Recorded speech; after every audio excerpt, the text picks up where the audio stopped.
Hi guys, today I'm doing another rant kind of video, and this is kind of something that I've recently noticed from watching the news and watching people and just hearing a lot of stuff. And it is called assumptions, obviously, this video, because you clicked on it and that's what it was called. There's a lot of things we don't know about people. No matter what color they are, no matter what gender, race, sexuality, all of the things that you can be labeled, you don't know someone. I wear a cross most days, didn't wear it today, and I am Catholic, but that doesn't mean I'm against gay marriage, and that doesn't mean that I'm pro-life. And that doesn't mean a lot of things that it means for other people who are Catholic. And there's a lot of things that people just assume about people because they're labeled as something. And that's terrible. I did my video a while ago, like in the summer, about what I judge people for. And there's a difference, I think, between judging people and assuming things. One of the things I mentioned in that video is I judge people who don't recycle. And I do. And that's a fact. If you can do something to help the planet, why wouldn't you? I'm not saying everyone who doesn't recycle is a bad person, and I'm not saying I judge them and wholeheartedly, like, this is this person in a bubble, and because they don't recycle, that's everything about them. That's not what I'm saying. There's a difference between making a flash judgment of someone just based off of one thing and not carrying it out. But my point of this video is the opposite, is when people not only judge someone for something that they're labeled by, not something that they actually do, but something that they are labeled by, and they're completely wrong. What got me to think about this idea was a news clip on my local news, and it was about a biker group who attacked this car. They got them to pull over and pulled the guy out, started beating him up, and this had happened a couple of years ago somewhere else in the country, something like that. And there was an interview with a biker, not from that gang, just a normal everyday biker, and he said, you know, this really sucks because now they're giving us a bad name. Like, most of us bikers just want to go out there and ride our bikes and, you know, do what we do. We don't want to hurt anyone. We're not violent. And I saw that interview and thought, wow, that is such a parallel to so many other things. And it's crazy that no one on the news station had said anything. No one said, wow, that seems like a really kind of familiar thing, only on a much bigger scale that we're experiencing right now. I looked at that guy who was saying these things, saying, you know, we're not violent, we don't want violence, but this one gang, like, now everyone's gonna see this one story and think all bikers are dangerous. And I thought, you know, I wonder if this guy thinks that about other people. You know, I wonder if he looks at someone who's Muslim and thinks they're a terrorist. I wonder if that's what that guy thinks. Because that's the same thing that's going on right now. This parallel is so accurate and exact, and I just couldn't believe my eyes when I saw this, and that no one else was making this connection. That's how Muslims feel every day. That's how a lot of groups feel every day. A lot of different races, sexualities, and genders feel every single day, because one person, or because a small group of people who identify as the same as you do, or look similar to how you do, just because they are bad or did something bad means that you are perceived that way too.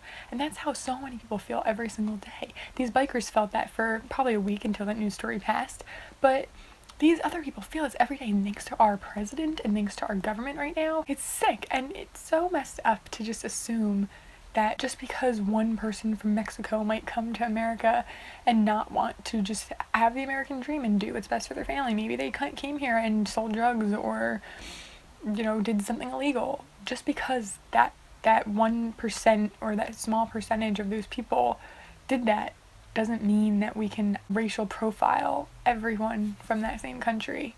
And that's for Muslims, that's for religions, that's for people who are from certain countries, that's for people who are a certain skin color, people who are a certain sexuality, that's for everything. And so many people do this, and it's so crazy to me that that's something that is happening, because the kindness of so many of these people is overwhelming, and that is so outweighed by the one bad thing that someone else labeled as that has done. So I'm going to definitely stereotype here and say a lot of the people, or at least one major person who is, you know, really saying that these things are true, saying that all Muslims are bad and that all immigrants are bad and that, you know, all this stuff, the one person in this country right now who's supporting all of these horrible assumptions is not only a white man, but I'm going to say, I mean, I'm guessing this is not a statistic, but there's a lot of white middle-aged men who are rapists.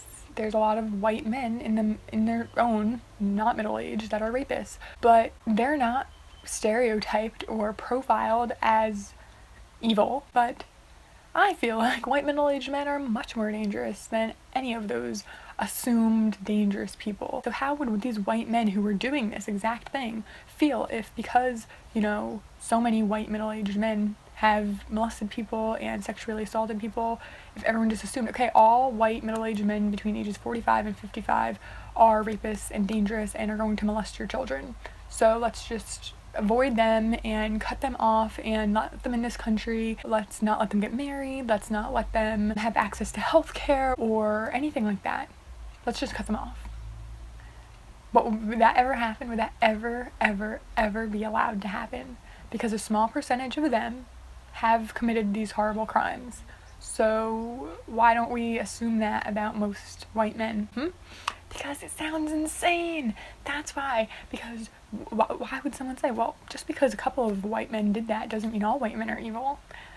So why doesn't that thought attach to someone who is Muslim, or attach to someone who's gay, or attach to someone who's an immigrant? Because many mass shootings that have happened in the last 20 years have been done by young adults. Does that mean all teenagers and all people in their early 20s are dangerous? No, that's not what it means, because it is a specific person or a specific group of people within a larger label that is dangerous, but you can't identify everyone who's in that group as dangerous. That's why this country has innocent until proven guilty, not guilty until proven innocent. Although that doesn't seem to be true, because people sit in jail for years and years and years before they're proven innocent. It blows my mind that that's something, you know, this country, like, that's a quote we use, innocent until proven guilty. We don't want to put an innocent person in jail, but that's what we're doing every day. We're alienating these innocent people because they share a belief or a label, and that's something that these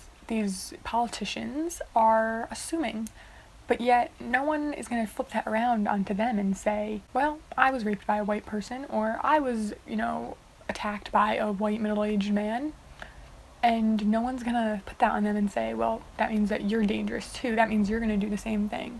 But I've never heard anyone have this discussion before, and I think that that's really weird and sad and just very odd that no one's brought this up. Maybe they have and I just haven't heard of it. How can you put such hatred on a massive group of people who are mostly good just because a portion of them did something wrong? And there's nothing to prove that. There's no facts. The only thing that is causing this is because they're different, because they have one identifying trait that makes them similar to that person. I'm not happy to be living in a country or to be from a country that is being so alienating and horrible and racist and assuming so many things about people based on just baseless. They're completely baseless things that they're assuming. And that's something that's happening in this government maybe 110% right now. Nothing that they're doing is based off of facts, proven facts, patterns, and history. What they're doing is things that are against all of these facts, that are reversing the facts, that are making things worse for the environment, worse for people, worse for healthcare, worse for life expectancy, worse for happiness, just worse completely overall. This is being fueled by fear, and it's fueled by judgment that isn't a flash judgment of someone like the first time you meet them and then you let it go because you get to know them better. It's a judgment that carries out, that is just pure ignorance and not being educated or knowledged or experienced in life or knowing other people. That's what it is. It's not getting to know these people. These people are some of the best people, and no one's seeing that because of this assumption that their religion or their race defines them wholeheartedly. It kind of goes along with things that I've experienced. Maybe I haven't experienced, you know, racial profiling or religious profiling necessarily, but I've experienced body image profiling. People look at me and think because I'm thin I don't eat, or because I'm thin I can't possibly have any self-image issues or be self-conscious whatsoever because I'm thin. I must look in the mirror every day and love what I see. I've been on the receiving end of those assumptions, and although obviously it's not as severe as what other people deal with and it hasn't impacted my life in the way it's impacted other people, it's cruel that people would believe that I don't have problems shopping for clothes or have insecurities or like wearing a bathing suit, that I must just be so happy with myself because I'm thin.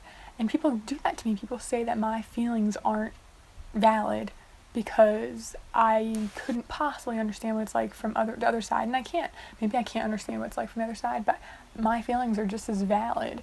And that's the same as anyone from any religion, race, body shape, body type, sexuality, everything. You know, these people have valid feelings, and these people are people. We think we know how dangerous people from other countries are, so we put everyone who's an immigrant in this bubble and say they must be dangerous too because they have one small similarity with this person who is dangerous. Even though there's plenty of American people who are white who have been dangerous over the years. Look at history. And we don't assume that about people in our own country because, God forbid, you know, anyone who's completely American, which no one is, could be dangerous. Another thing I feel like that goes along with this is that these people who are being profiled, if they want to be perceived differently than they are, they have to be perfect. They can't make one small mistake. I mean, look at the election. Look at Hillary Clinton.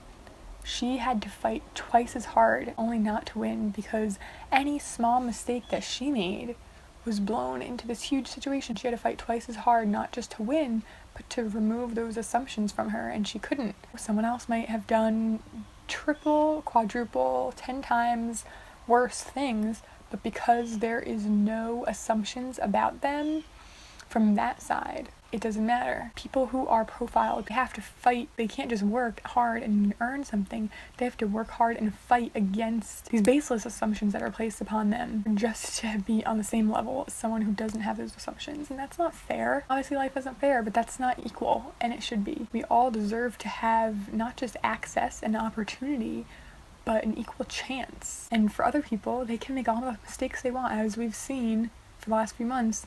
Some of these people can make all the mistakes they want, but nothing bad happens to them because they don't have those assumptions placed upon them. Although they should, because there's plenty of base for some assumptions to be made. I see these things happening on the news, and the way that the anchors talk about things, they're making light of it, and that's fine. You know, we can't take ourselves so seriously all the time, but they don't want to put themselves in a position to get hate or to get what I got on my last video about this kind of topic. I didn't want that either, but I think it's important to come out and talk about these things, especially when you're afraid that people are going to be on the other side of it and not agree with you, because that's when it's important. That's when it is the most important. When everyone's agreeing, there's nothing to say, really. But when people are on such opposite sides of such important topics, that is when you have to come out and talk about them, because along with the people who are on such opposite sides and are so stubborn about where they are, there are people in the middle. There are people who have their beliefs but aren't passionate about them and aren't talking about them and just want to deny that we have these problems and deny that